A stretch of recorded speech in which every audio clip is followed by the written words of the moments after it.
Hello po, Lola Pink. Kumusta po kayo? Mabuti naman. Bili ako ng gulay ha, kasi naisipan ko pagluto si Ina ng pansit. Gusto ko syempre espesyal at masarap para surprise, di ba? Oo. Nakakatuwa naman kayo dahil dyan, bibigyan ko kayo ng malaking discount, ha? Yung beans ha, tas carrots, Go, go, go. konting bawang sibuyas, celery din, Opo. repolyo, kahit itong maliit lang. Ay, ano? Lola Pink, nakwento nga pala po sa akin ni Ina na kayo daw ay nawalan ng memory. At kami amnesia daw kayo. Totoo ba? Oo kasi kaya nga siguro magkasundo kami ni Ina. Kasi ako nawawala, siya naman nawawalan. Ako naman ikaw. Ang pikok tama na nga yung ganyan. Puro sad story tayo. Hindi ganon. Aling Minda! Isa pa nga pong bulalo. Nakita mong may customer dito. Store mo na itong... Sige na, sige. Sandali, babalikan kita. Oo, sige. Sandali na. Salamat. Babalik ako. Kita na may customer eh. Yung bulalo mo. Buti na lang, bagong luto to. Sherelle.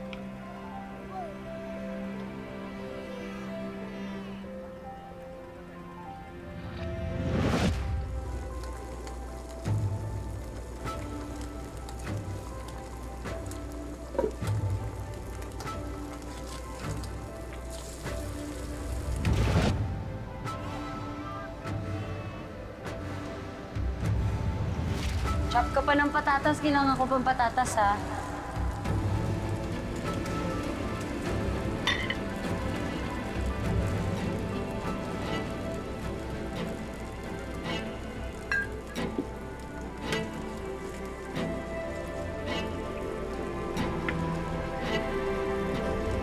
Yan na. Enjoy.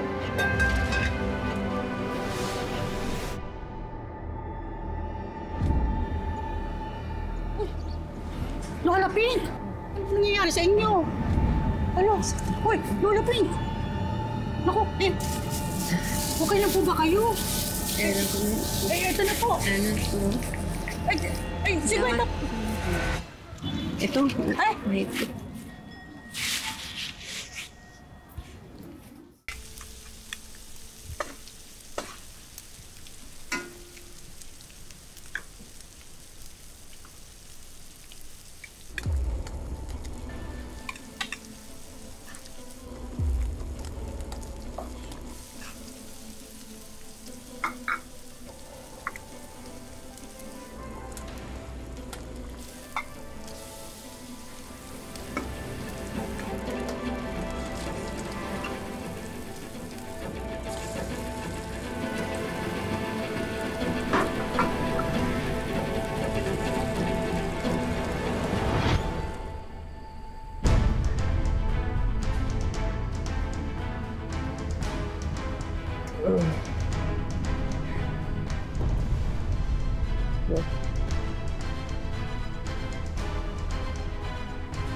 Ito, para to kay Nono.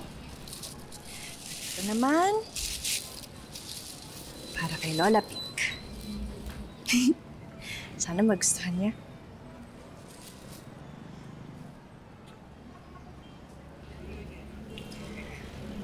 Nono, sana makauwi ka na kay ate para sama-sama na tayo. Ikaw, ako, at si Lola.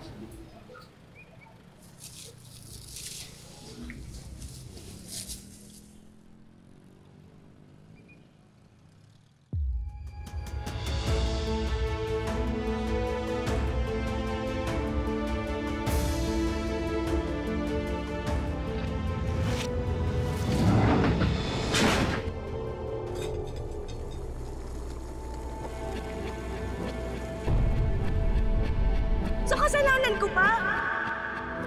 Kaya nandiyan ka ba? Siguro nga wala ng pag-asa si Joanna at saka si Juan. Ayoko naman masayang yung lahat ng mga pinaghirapan ko. Ibebenta ko lahat ng ipapamana niyo sa akin, including the La Costa Food Corporation at Orias, kapag wala na kayo. Akin na yung mga alas mo, kung hindi bubutasin ko tagiliran.